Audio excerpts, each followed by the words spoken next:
Good afternoon, brothers and sisters in Christ.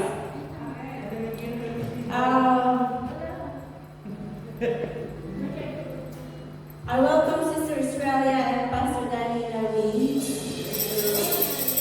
Praise God. You are here today, and Brother Lucas, we welcome you in our meeting. And to everyone, we welcome you in the house of the Lord. The Psalms 123 verse 1 says, I rejoice with those who said to me, let us go to the house of the Lord. Amen. So whatever happened to us during the past week, but we are here today, let us go and that we are here in the house of the Lord today. Amen. And I pray and I believe that as we come to the house of the Lord today, we will receive blessings from the Lord. The Lord will open the windows of heaven to pour out His blessings upon us. Amen. Amen. Hallelujah. Let us pray. If you will stand up with me, can you please stand up and we welcome the presence of the Lord in our meetings.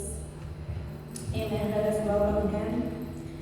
Father God, in the name of Jesus, we welcome you, Lord, into our meetings today.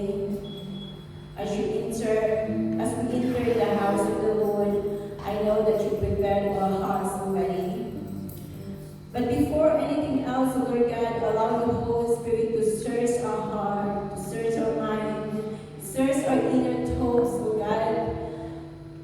That anything, Lord God, that is not pleasing unto you, we ask that you will forgive our iniquities.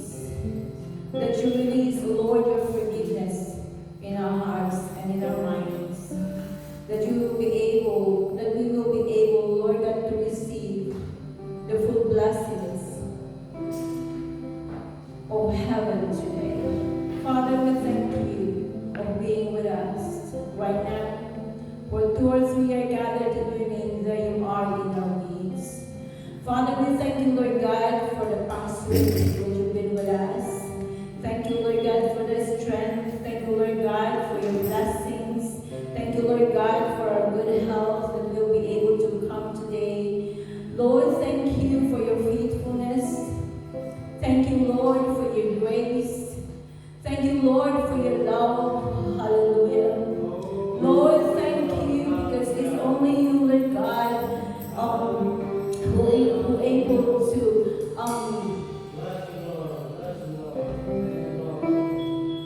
that it's only you, Lord God, that we will see.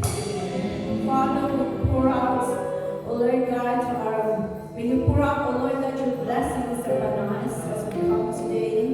Lord, we ask, oh Lord God, that you open our hearts, open our minds, that as we go into listen to your word that you have prepared for us through your messenger, Lord, I pray, oh God, that it will rooted in our hearts, in our minds, oh God, that we will live by day with your words, oh Lord. Father, we thank you, Lord God, for the praise and worship leader today who will lead us, oh God. And I pray, Lord God, that you will anoint your leader today, oh God. The stones that she prepared, Lord God, it will rise into the throne of your grace. Lord, mapaisip na kakaniya apo dahil pinagpundawa yun, Lord God. Lord, thank you. Thank you, Lord God, that as we seek you today, Lord, thank you. Because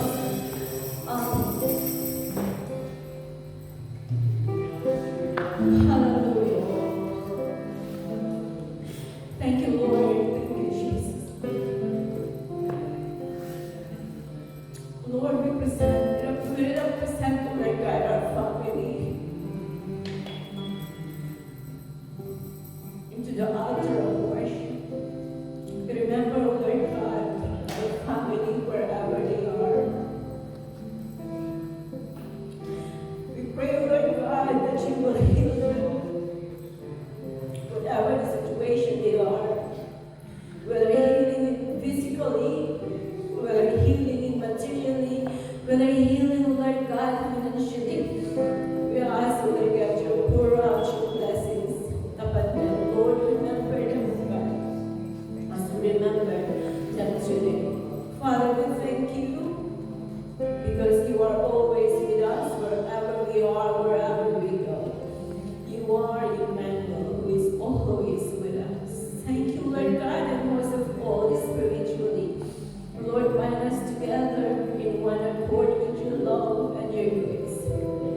song, Lord, thank you. Even the instrumentalist, Lord God, Lord, mapahisan ng pag-iaw. Lord, alam natin ako na ito'y na instrumentalist mo, Lord God, na pakailayawan ni talaga. Lord, alam natin na kami ako, even we clap our hands, Lord God. Alam natin amin na ito'y na pakailayawan ni talaga. Lord, thank you that you are already with us. Lord, thank you. We welcome you, Holy Spirit. Touch everyone of us in the name of Jesus. Saan kami kadi ako na pumanaw iti dahil nga umong saan kami ako marik na iti presensya. Saan kami kadi na pumanaw iti dahil nga lugar na saan kami pulos mga marik na ako iti sangit mo. Lord, thank you for everything. And even, Lord God, to the people who are watching right now, and even, Lord God, yung mga manunood pa, Lord God, Lord, bless us, Lord God, collectively. Whatever we need, may you, Lord God, provide in the name of Jesus. Father, we give you now, Lord God, thank you. Thank you, Lord. Oh, Lord God. Tinagal mo, Lord God, may proklamari dahil kinamundamay, itibiyag mo in the name of Jesus. And we give you, God, Lord, all the glory, the honor, and all adorations and thanksgiving. In Jesus' name. Amen.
Thank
trust in you, Lord God.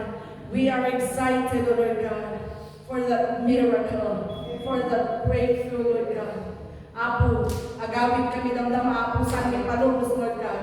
Sa aming awit-awit, Apo, daging isumbat, iti araw, ni Apo, daging agaw. Agawit kami, Apo, nga kanan kami ngalay dati.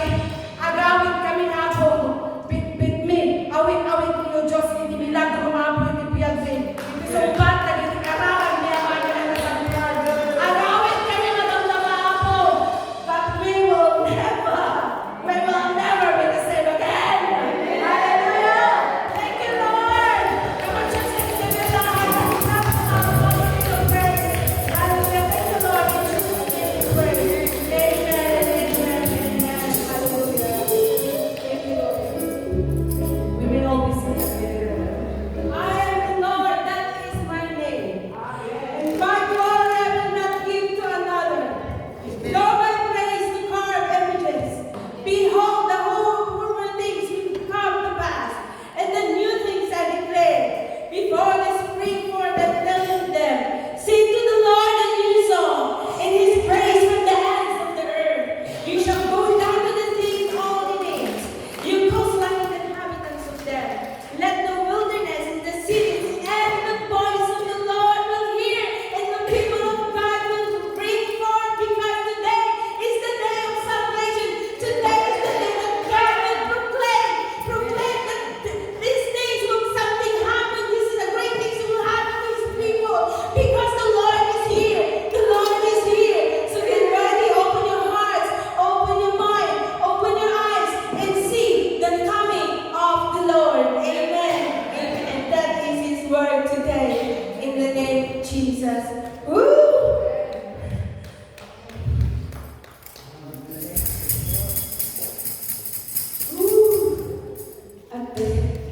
God is so good.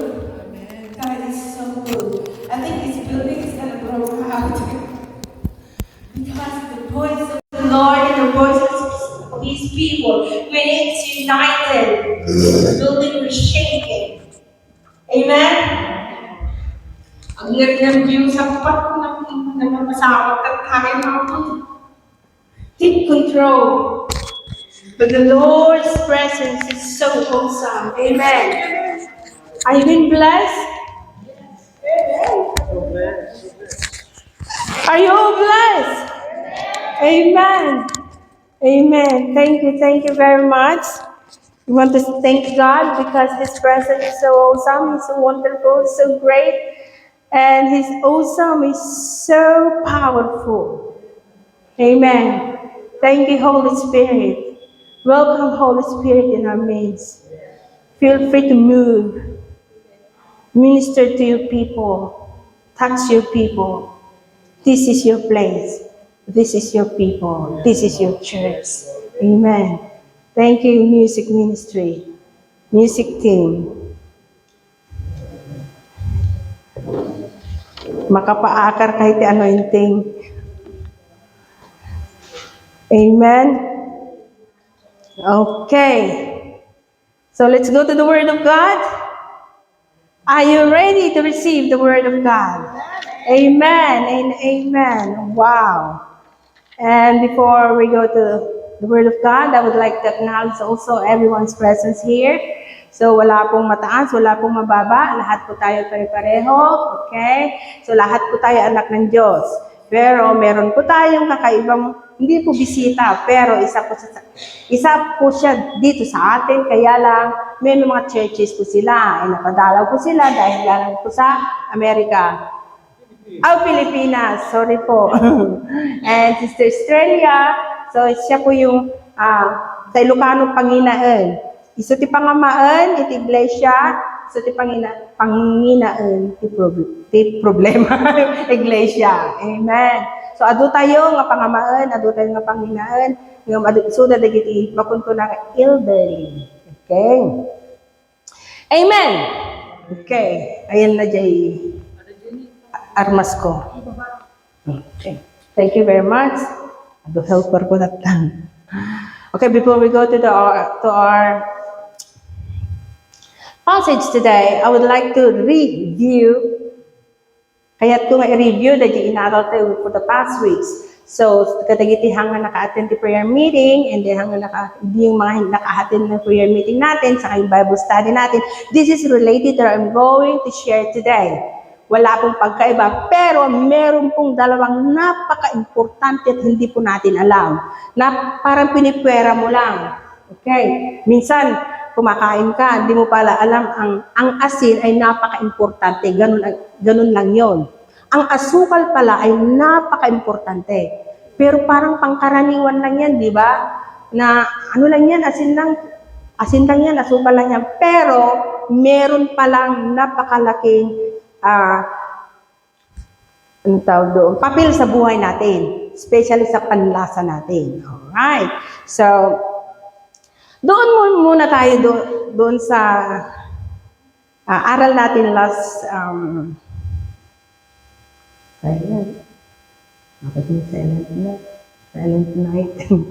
Okay. Doon muna tayo sa aral natin last Tuesday. Last Tuesday, we tackle about the power of being still in the presence of God. Yung talagang tahimik ka, mananatili ka sa presensya ng Panginoon. Okay? And why we need to be still. Yung verse natin last Tuesday, it's in Psalm 46 verse 10, the word of God says that, "Be still and know that I am God. I will be exalted or honored among the nation. I will be exalted or honored in the earth."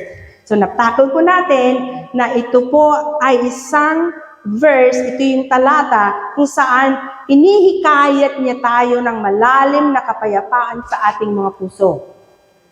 A deeper peace, yung tinatawag po natin, encourage us a deeper in internal stillness of or to recognize God's power and sovereignty.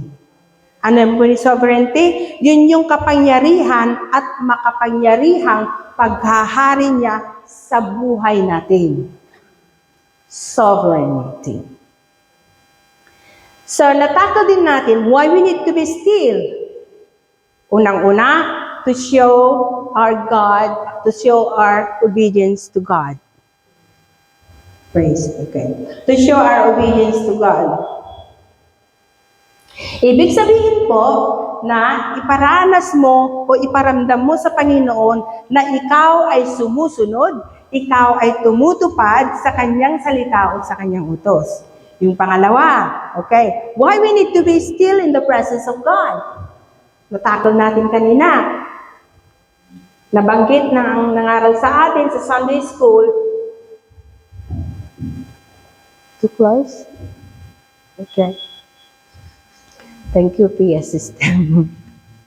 Natakol natin kanina, narinig po natin sa nangaral sa atin, na we need to be in the presence of God. Because in the presence of God, there is peace. Meron pong kapayapaan.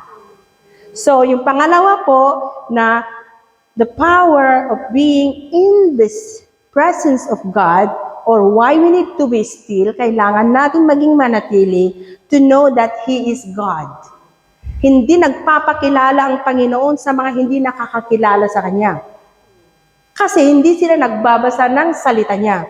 Pero tayo mga Kristiyano, tayo mga pinili ng Diyos, alam na alam natin, nagpapakilala siya sa pamamagitan ng salita niya. At makikilala naman siya. Paano makikilala ang isang tao kung wala kang kaugnayan sa Kanya?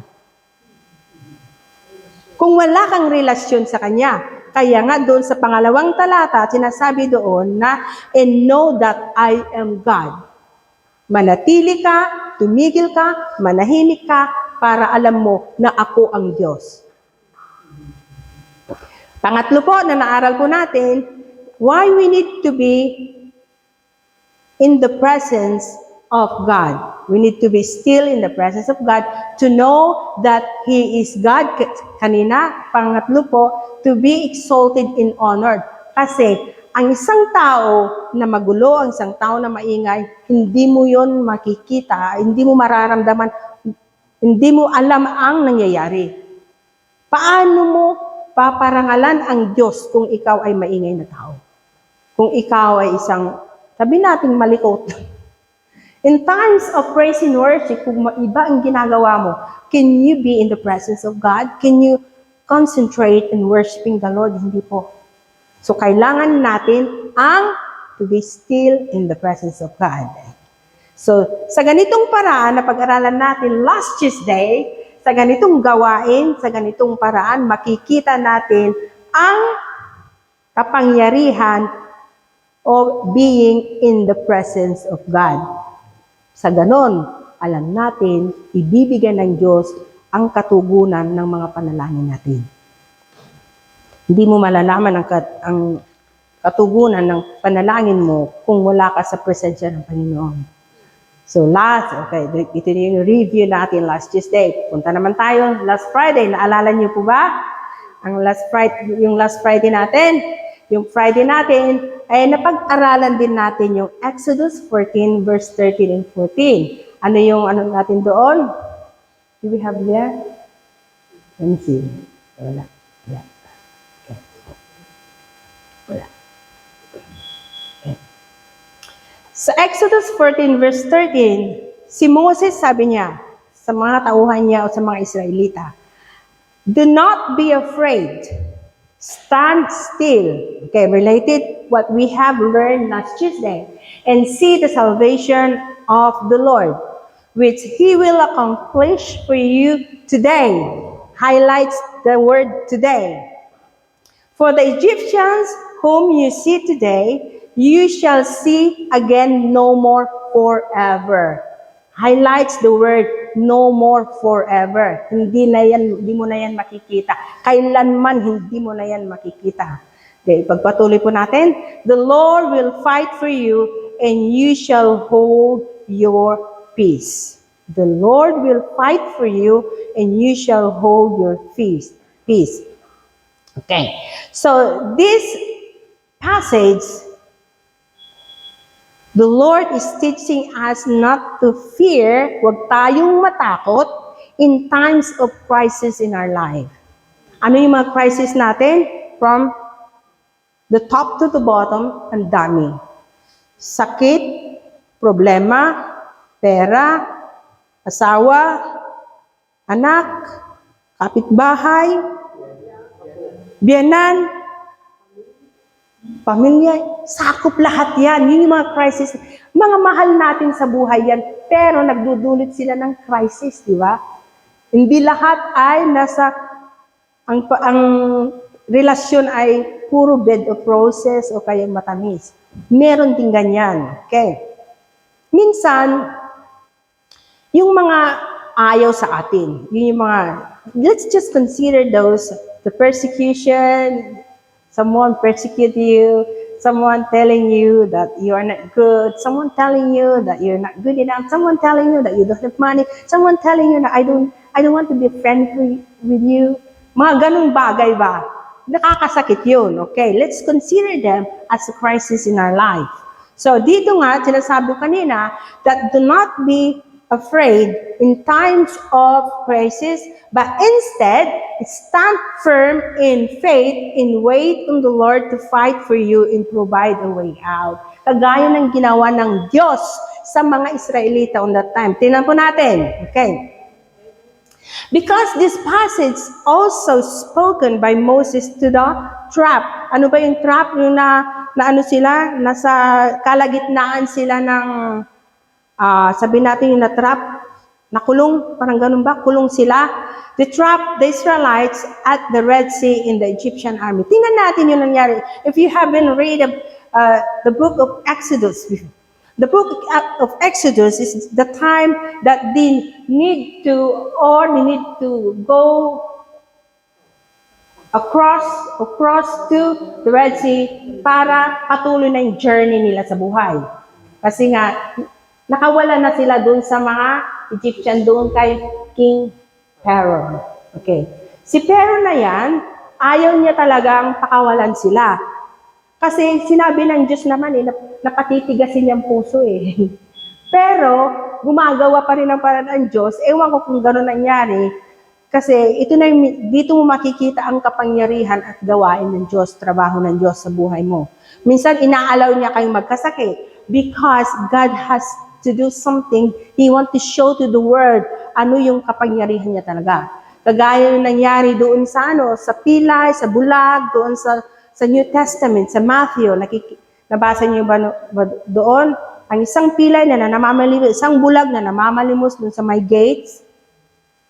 Tinanong ng mga disciples ni Jesus Christ in that time, bakit sila naging bulag, bakit sila naging lumpo, bakit sila naging ganyan, hindi normal ang kanilang pagkatao. Sinabi ng Diyos, nakalooban ng Diyos upang ipakita ang kapangyarihan niya. Kasi kung wala yun, hindi maipapakita. Alam niyo mga tao kasi minsan, jakpati, jakkita. Kas jay ngamin, di mentalidad na nadaduma. Iso nga, ni Apo Diyos, amuna, dagita karga ti puso ti tattao. Amen. Alright, balik po tayo sa aral po natin.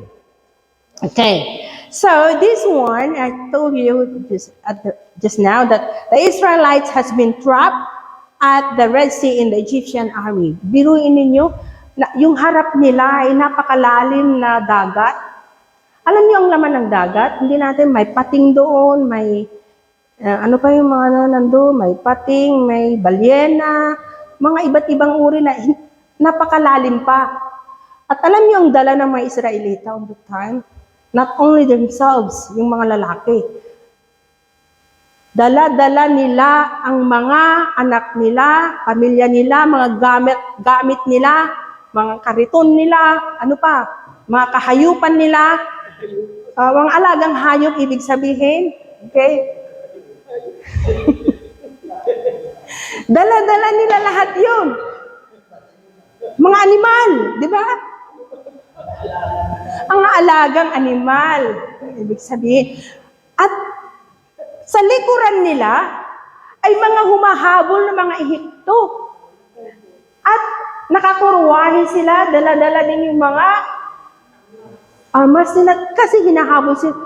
On that time, you've been trapped. Anong gagawin ninyo? At sinisi nila si Moises on that time. Sabi nila, Moises, bakit mo pa kasi kami dinala dito? Bakit mo po kami inalis sa Ehipto? Kasi doon, kumakain kami ng karne, may chop suey, may pansit. Dito ngayon, paano ngayon niya? Papatay mo lang ba kami? Pero sinabi ni Moises sa kanila, hindi niya sinabi, shut up. Sinabi niya doon, do not be afraid. Mahinahon pa rin. Si Moises, di ba? Siguro pag si pastor na yan, kamot ng ulo hanggang sa na-stress na. Pero si Moises, hindi kailanman binanggit dito na na-stress siya. Nag-uban ba siya? Nagkaroon ba siyang uban? Wala, hindi nabanggit, di ba? Nagkakulubot ba? Hindi binanggit. So, ibig sabihin, wala yon. Huwag natin dagdagan kasi sinabi sa Revelation, huwag mong dagdagan ang salita ng Diyos at huwag mong nayunan. Kulangan. Huwag mong dagdagan sapagkat meron kang sasagot. May sasagutin ka sa Panginoon. Okay? Punta po tayo doon. Okay. So, ito yung mga tinasabi when facing seemingly impossible circumstances. We should trust God's power to intervene. Hayaan natin at paniwalaan natin ang kapangyarihan ng Diyos na siya yung mamagitan sa atin. Kagaya ng ginawa ng Diyos sa pulang dagat kung saan nag-crossover ang mga Israelita. Kayang-kaya niyon. Pero nung binabasa ko, ilang oras bago nabiyak yung dagat. Siguro matagal, baka magdamag, baka kasi hindi nabanggit doon. In the illustration, it just says, nung inano niya yung rod niya, bumiyak na, siguro medyo matagal din, di ba? Pero alam ng Diyos, ang mga Egyptian on that time, maaring malayo din sila. Hindi talaga yung close, tapos ginanon mo, tapos bumiyak agad. Paano na yung pag-crossover ng mga Israelita? Di ba, ang dami nila. Pag sinasabi natin 5,000 including their families, their animals, yung kariton nila, yung mga gargaret nila, di ba? So it takes time. At alam ba ninyo ang maganda dito? Tuyong-tuyo yung seabed. Anong tawag doon? Seabed. Hindi kama ng ibig sabihin, yung talagang pinakalupa niya. What? Isipin po natin, napaka-imposibleng bagay. So ngayon, yung aral natin sa Exodus 14, verse 13 and 14, do not be afraid, stand firm and see God's salvation. The Lord will fight for you. You can hold your peace because God will make a way. Amen? So alam natin, when facing problems and challenges, remember, you are not alone. Hindi ka nag-iisa. Remember, we need to trust God because He is capable. Ay na, mabalinan na amin, awan intin posible kanya na. Awan timadi kanya na, awan ti saan ken kwa na. He is capable to deliver you from any kinds of trouble. Uray niya pa nga klase, iti pakadadaulan ta, iti pakariribukan kakabsat, mabalinan na kani Apo Diyos nga isalbar wano ilisig. So stop panicking or acting impulsively. Amoy di na tao nga na panic, na adult ay tatay, is full of stress spirit. Aligaga. Madi makatal na. Buti nga kutihi. Agdanda ng kung kanain. Awan talot na iti Apo. So have faith that the obstacle pursuing you will ultimately be overcome. Ma-overcome mo, daytay. And you will see God's deliverance. Amen? So punta na tayo ngayon sa ating aralin. Okay.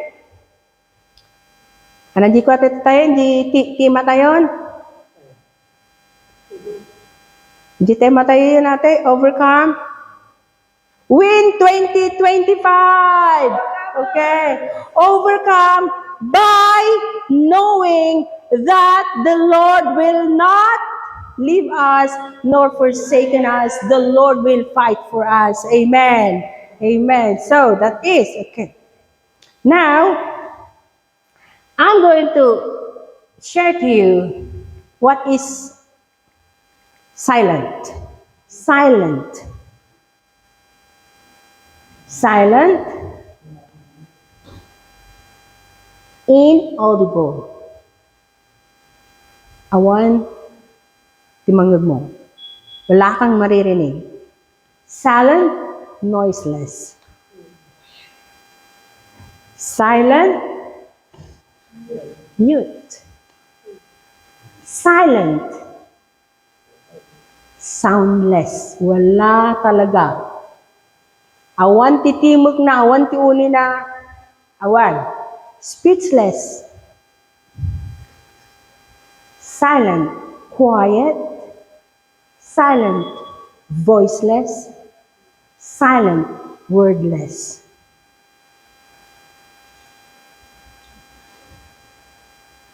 Next, biblically meaning of silent. Makita yung mutlaan? Okay. The biblical meaning of silent. It is a spiritual posture of reverence and awe before God. Sa Ilocano, daytoy kat postura tayo ti panagraem ken panagdayaw iti nasantuan nga Dios. A virtue of wisdom. Iti kinaimbag mo ni kinapintas iti nasirib. Iti tao nga nasirib na ulimot. Dayto iti birtud iti kinasirib kadagiti tao nga masirib. Next, spiritual meaning of silent. A state of quiet reflection for listening to God's voice. In translate ko dahil iti Ilocano kakabsat, nagrigat ko nga Translate. Kunanat ti kakabsat, kasasaad, tinaulimag, apan nagmin na titimag iti Diyos. Kaya't nga sa uwan, kasasaad, tinaulimag, nga panangal alilag mo iti timag iti Diyos. Sa Tagalog, ito yung reflection kung saan ikaw ay nagmamanman. Alam niyo, nagmamanman, nagsisiing kumakasjay. The state of quiet reflection for listening to God's voice. Silent, quiet, still are related to one another. Tanong, ikaw ba ay maingay na tao? Ikaw ba ay madaldal? Ikaw ba ay walang naitatago? Ikaw ba ay makwentuhin? Manag-istorya ka kadi? Katulad ka ba ng Facebook? Lahat sinasabi mo, mga detalye sa buhay mo, yung ulam mo, yung suot mo, yung pagtulog mo, yung pinuntahan mo, yung binili mo. Facebook ka ba? Hindi. Well, sa salita ng Diyos, mula sa Ecclesiastes 3, verse 7b, there is a time to be silent and a time to speak. So, ibig po sabihin, mean that there is a proper or divinely appointed time, oras na itinakda ng Diyos for both silence and speech. Hindi kayong basta dada ng dada o tahimik ng tahimik na hindi yung tinakda ng Diyos. Kaya nga, tinuturuan tayo mula dyan sa talatang yan, there is a time to be silent and a time to speak. This is emphasizing the importance of discernment. Alam niyo yung discernment po? Dapat marunong tayong tumimbang at umunawa sa mga bagay-bagay. For example, argument. If you are arguing, hindi mo alam yung pinapaliwanag ng isa. Kasi salita ka ng salita. Nagsasalita naman yung kabilang bangir, tapos ikaw naman, salita rin ng salita. Paano kayo magkakaunawaan? Why not give her a time to silent, or time to speak, or time to speak and time to silent? Para maging maayos ang kalagayan. Nandiyan pa ba kayo? Okay. So ngayon, papag-aralan natin ang nakatagong kapangyarihan at gantimpala ng pagiging tahimik. In other words, the hidden power and reward of silence. Be still in the presence of God. Do not be afraid. Be still.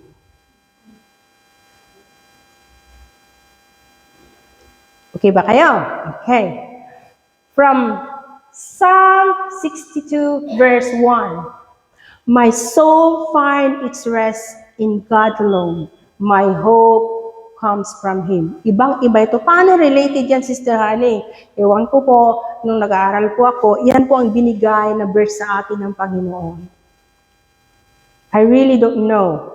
And then I've searched day and night, bakit ito ang binibigay mo sa akin, Panginoon? Kasi ito yung bigay niya. Ibang-iba ito. Nilagay ko doon, ibang-iba ito. Okay. Why the Lord says, why the psalmist says, my soul finds its rest in God alone. My hope comes from Him. Ibabahagi ko po sa inyo, unang-una, ito siya. Buhay na may kaugnayan sa Diyos. If you say, my soul find its rest in God alone. So your life, you have a life of having a connection with God. My soul finds its rest in God alone. It's not your soul will find rest with your husband. Your soul will not find rest with your children. Your soul will not find rest with your neighbor, but only in God alone. Ito'y nagsasabi o nagsasaad na yung buhay mo ay may kaugnayan sa Diyos. You have a connection with God. Makakaranas ka ng lubos na katiwasayan. Ayan yung katiwasayan, yung panatag. In the presence of God, makakaranas ka ng lubos na katiwasayan, lubos na kapanatagan ng loob. Makakaranas ka ng lubos na kapayapaan sa presensya ng Panginoon. Makakaranas ka ng lubos na kagalakan sa presensya ng Panginoon. Makakaranas ka ng lubos na galak sa piling ng Diyos. Alam ba ninyo, sinasabi nila, ay masarap daw ang kape. Totoo yan. Napakasarap ang kape sa mga Kristiyano. Gumising kayo dahil ang kape ay hindi nakakagising minsan. Pero alam nyo ang nakakagising dito, tayong mga Kristiyano, ang pinakamasarap sa buong mundo sa mga Kristiyano ay kape. Kapiling ang Diyos. Yun yung pinakamasarap. Hindi ka magdududa, hindi ka magsisisi pag ang Diyos ang kapiling mo.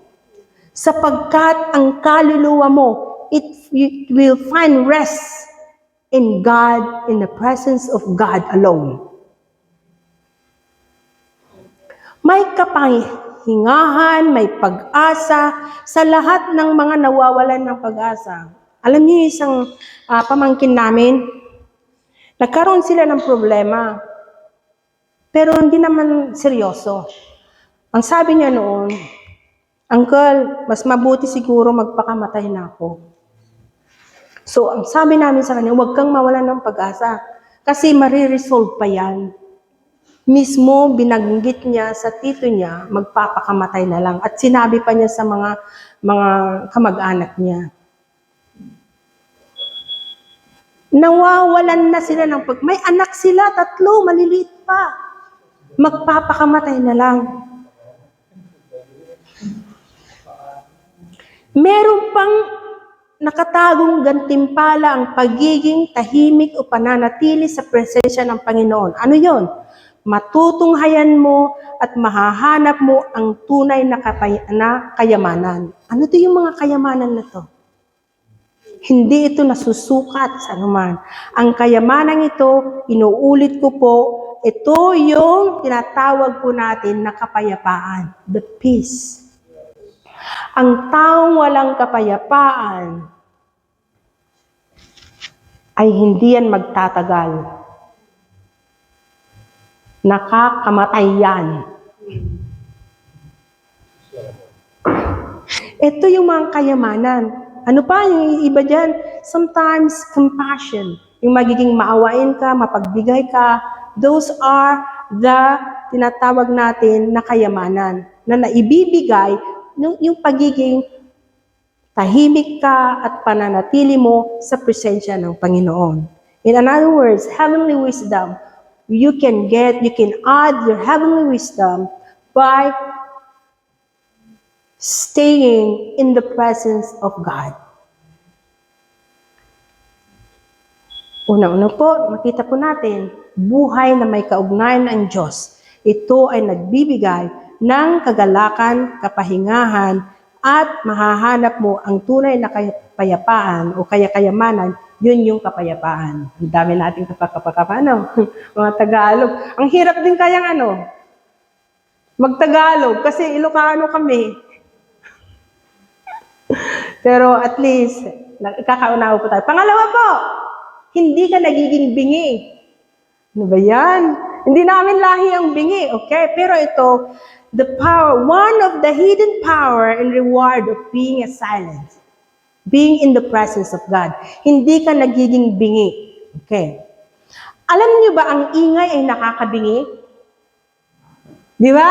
Pag ang mga anak mo, halimbawa, nagkaanak ka ng 12, di ba? Isang dosena, lagi sila nag-aaway sa hapagkainan. Di ba ang nanay minsan, ang ingay niya nakakabingi. Nakakabingi yun, di ba? O ang ingay, literally, nakakabingi. Ang away ng magkapitbahay, nakakabingi. Kasi araw-araw na lang, nakakabingi. Okay. Ano pa yan? Yung kawalan ng sinabi ko nila, yung kawalan ng kapayapaan, nakakabingi. Kasi, nakakairita. Naiirita ka kaya nakakabingi. Kaya nga, tingnan natin. Kaya yung mga tulog dyan, nananahimik sila. Di ba? Tingnan natin, yung mga tulog dyan, nananahimik sila. So, kailangan natin yan. Okay. Minsan, nakakabingi din yung mga taong laging, kung natin nga din nagdagulitin, nadagulit da. Oo, yung paulit-ulit ang sinasabi, paulit-ulit ang istorya, paulit-ulit yung mga ginagawa, ganon. Nakakabingi din yan. Okay. Pero, pag ikaw ay nasa presensya ng Panginoon, hindi ka nagiging bingi. Kasi, you will feel the presence of God, and the presence of God is full of joy and peace. Ayaw mong may maingay. Nai-enjoy mo yung presensya ng Panginoon. So, yan yung isang kapangyarihan ang naidudulot ng pagiging tahimik at doon ka nananatili sa presensya ng Panginoon. Hindi ka nagiging bingi. Kaya nga, doon sa, ulitin natin yung Psalm 46 verse 10, be still and know that I am God. So sweet, ang tamis pakinggan. Next po tayo. Samuel? Oh, that is in 1 Samuel 3. Okay. 1 Samuel 3. Okay, sorry lang. Baka na-confuse sa dyan. Yeah, 1 Samuel. Okay. In 1 Samuel 3, verse 3 and 4, yan ang sabi po doon. The Lamb of God had not yet gone out. Samuel was lying down in the house of the Lord where the ark of God was. Then the Lord called Samuel, Samuel, Samuel. Then Samuel answered, here I am. Okay. So ito po yung talatang ito mula po sa Psalm 3. Basahin ko po dito. Para alam po natin, baka sabihin nyo, where did the verse came from, Sister Honey? Okay. Sa Tagalog na lang, basahin ko sa Tagalog para alam po natin. Okay, sa Tagalog. Sa 1 Samuel 3, verse 1, noong mga panahong naglilingkod si Samuel sa Panginoon sa ilalim ng pangangalaga ni Propeta Eli, madalang nang makipag-usap ang Panginoon at kakaunti na rin ang pangitain. Verse 2, isang gabi natutulog si Eli sa kanyang kwarto. Hindi siya gaanong nakakakita. On that time, medyo aragar-arapan, di pa nagkita nanta, lumakayan ni Propeta Eli. So, hindi na siya gaanong nakakakita, ibig sabihin. Si Samuel naman doon natutulog sa bahay ng Panginoon kung saan naroon ang kahon ng Diyos. Samuel always sleep in the room where is the Ark of Covenant. Alam po natin ang Ark of Covenant. Ano ang nilalaman ng Ark of Covenant? Nandun po nakatago yung the Ten Commandments of God. Nandun yung kasunduan ng Israel between the Lord. And then nandun din po yung tinatawag po natin the symbol of manna. Kasi doon pinakita ng Diyos that God provides their needs. Alam niyo yung manna on the time, yun yung binigay ng Panginoon na parang bigas nila. Pagkain. Yeah, pagkain nila. Because la kanya tayo na Tagalog icon, Pilipino, panakabagas tayo. Adadyo ang aminin. Okay. So doon nakatago the Ark of the Covenant, yung tinasabi ko yung the Ark of God was. Bakit doon siya natutulog si Samuel? Okay. So, papag-aralan natin dyan sa susunod. Okay. At habang nakasindi pang ilawan ng Diyos, while the light is still on, it says there, he was lying down, the Ark of the Covenant, in the Lord. So the lamp of God has not yet gone out. Nakaano pa lang, nakasindi pa lang. Okay? Tinawag ng Panginoon si Samuel at sumagot si Samuel, ano po iyon? Okay. Tingnan natin yung panahon niyon. Tulog na ang mga tao. In si Samuel before, nung narinig ang tinig ng Diyos, when Samuel heard the calling of the Lord, tiningnan ko po doon sa Googles, Samuel was 12 years old. Approximately, he is 12 years old. So, ibig sabihin, nandun yung murang edad niya, pero nauunawaan na niya yung ibang responsibilidad niya sa Panginoon. So here, you know the hidden power here that no one knows and no one realizes? When the Lord called Samuel. Actually, Samuel was formally called by God in his service. Bakit nasabi natin he is formally called by God? Kasi pinanalangin siya ni Hannah. Pag binigyan ng Diyos ng anak si Hannah, iaalay niya sa Panginoon. Na pag-aralan natin, i-share sa atin ni Sister Joy on the time, na napakamurang edad niya, apagpusing na pailaang. Apan na intuludan ni Hannah di Jai, templo. Tapno agsirbi iti Apo. Apagpusing, samantalang da tayo.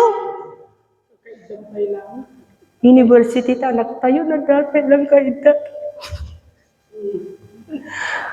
Dadakkalan nagtayon. Isuna apagpusing. Isira. Kitaan tayo ti awag iti Diyos.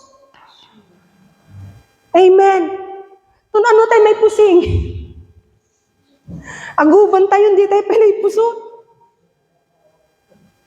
So, Samuel was formerly called by God in his service. Remember, Samuel serves as a transitional figure for Israel. Pag nabasa niyo lahat ang kasaysayan ni Samuel doon, he is served as a transitional figure for Israel. Ibig sabihin, siya ang taong namagitan sa bayan ng Israel. On that time, ang bayang Israel ay hindi na maganda yung ginagawa nila. Sabihin natin, yung iba tumalikod na, yung iba na-despise na ang Panginoon, yung iba nag-serve na sa mga Diyos-Diyusan. Kaya siya na yung namagitan. Hindi ba, maano yan? Mahirap na trabaho yan. Yung ikaw yung sikat ti mangilintag iti patakaran ti taon, nagtatangken ti ulo dan. Kagaya ngayon, di ba? Tingnan natin mangyayari ngayon. Man in man getting married. May you kiss the man. Kuna nang tungarod nalpas, may you kiss each other's men. Kuna nang arod nalpas ti kasarda. Ano di ko na yun din? Adam and Steve. Adam and Steve getting married. May you kiss Steve. Kuna na kini Adam. May you kiss Adam. Kuna na kini Steve. So, kastay di kapsat. So, Samuel is the last judge in function as both a priest and a prophet. Tingnan natin. Ang daming trabaho ni Samuel on the time. Eto yung sinasabi ko dito, and so Samuel has a responsibility to share God's word. Kayo din. Kung ano ang narinig ninyo sa Panginoon, kung ano ang nabasa niyo sa salita niya, gawin din ninyo yan. Para sa ikabubuti, para sa ikalintag, iti pamati, iti tunggal maysa. At the responsibilidad kayo kakabsat. We have responsibility. That is one of the hidden power that no one realizes and no one knows. Here it is. Just like us in the church. We have to receive and then communicate with God's word so that everyone will be restored. Just like the Israel has been restored. Samuel, receive the word of God, communicate with God, and then after that, it was told, nakitungtong kadag ti Israelita, and the Israelite has been restored. So, just like us, in our church, we have Samuel. Sino yung mga Samuel natin? Mga pastor natin. They are our Samuel in the church. Na minsan, hindi natin sila pinapahalagahan. Sila pala yung mga nakatagong kapangyarihan na nananahimik. They are the hidden power that no one, sometimes we don't realize, we don't know. Akala natin mga ano lang sila, mga normal na tao. Yeah. So this passage breaks down into 3 parts. Tingnan po natin. We learn of God's silence, and where we are in the silent situation, we learn that God is speaking to us. Then God's word will reveal. Ipahiwatig na ni Apo Diyosan iti sa una.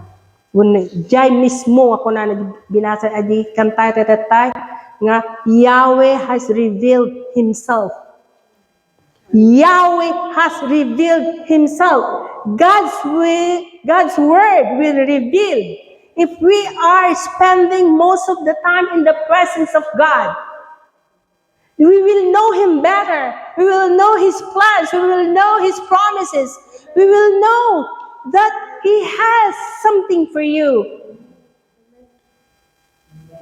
Huwag kang maging aligaga, huwag kang maging maingay, huwag kang maging makwentuhin sa buhay mo. Just stay calm, relax, still in the presence of God so that you will know better Him.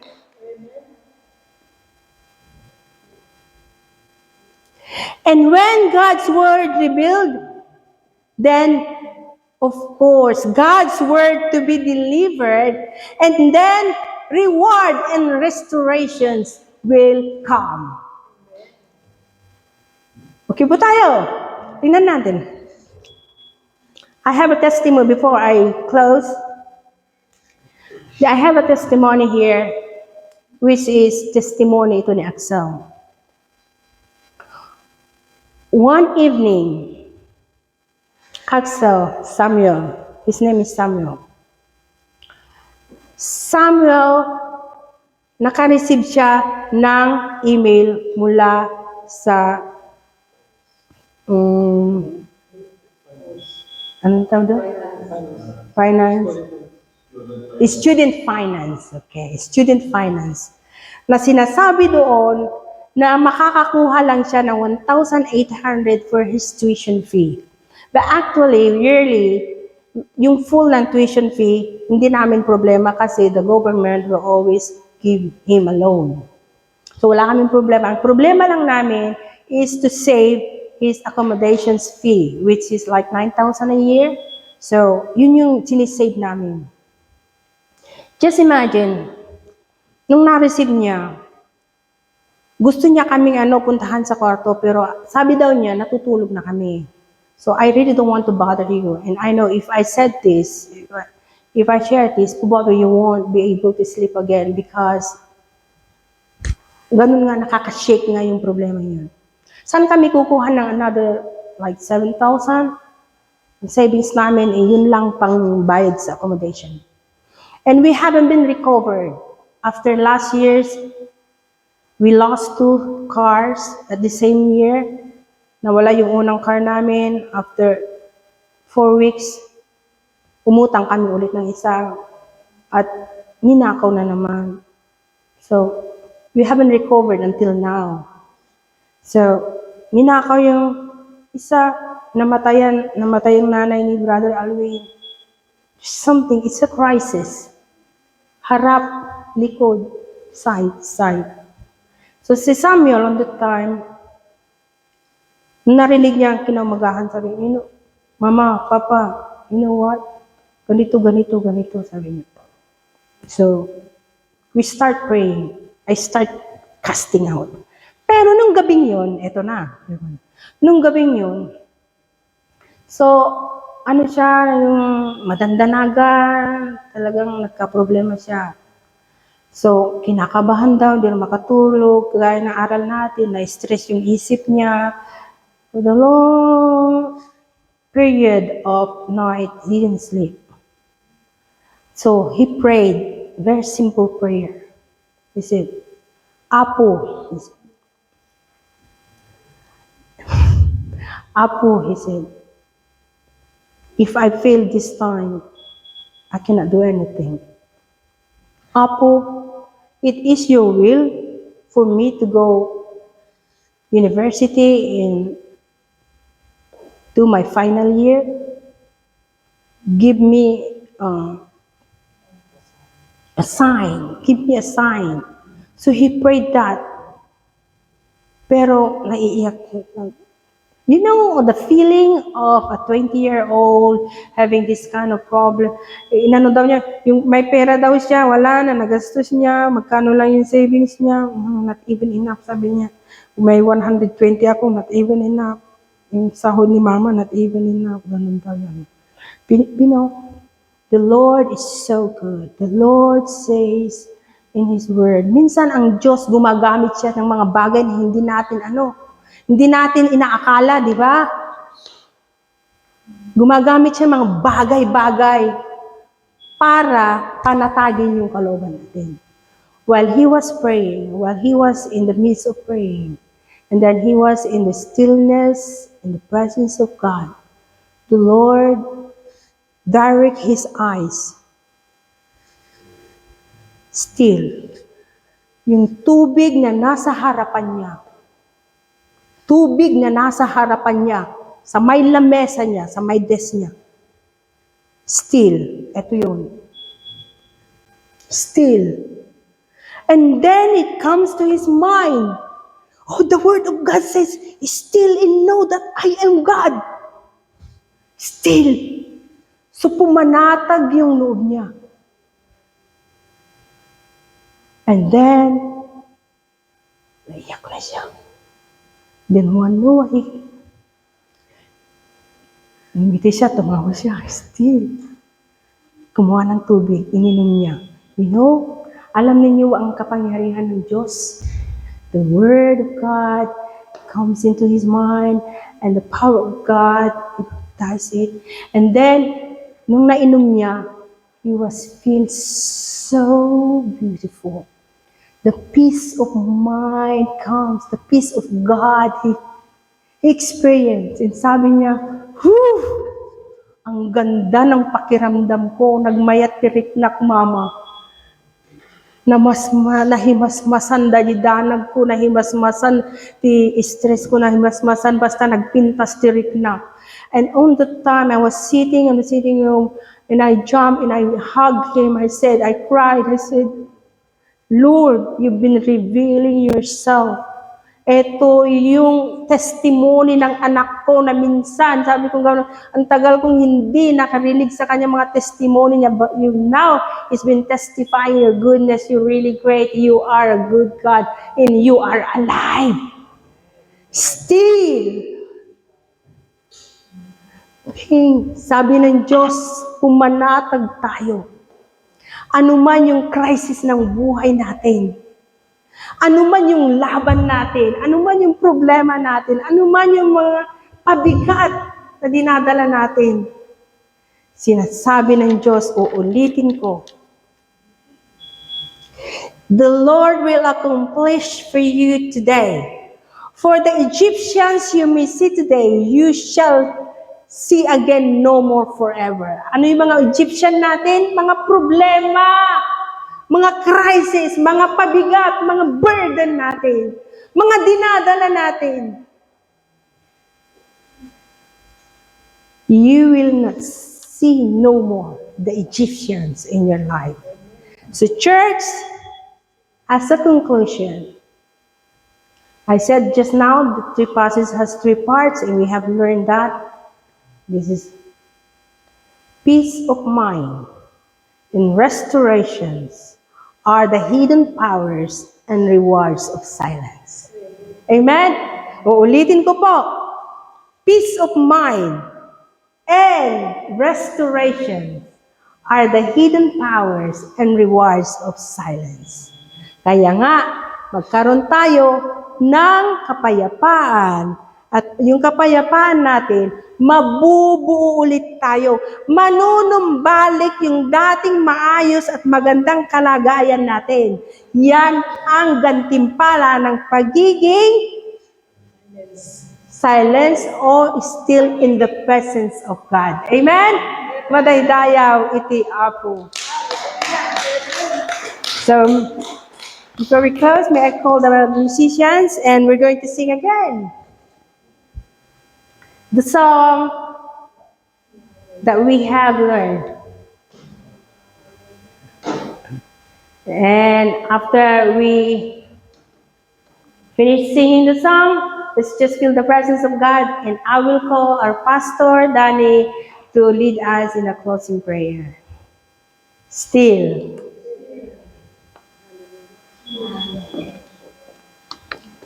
So may I call the musicians? Can you go back to your puesto?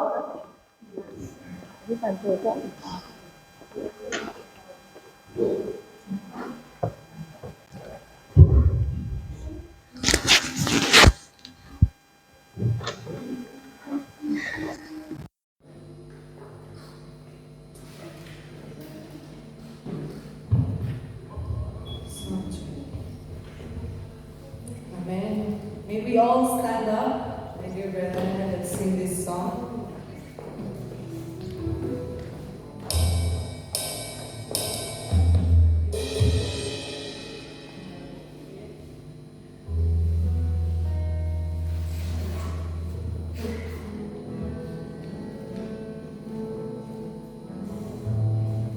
Amen. The Lord is still parting our Red Seas. The Lord is still dividing our Red Seas. Amen. Whatever we are going through, the Lord is still doing miracles. Amen. Amen. Let's sing this song. Right. Thank you, Lord. Bless your name, Lord.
Dear Lord, we are so thankful and grateful to your daughter that delivered a message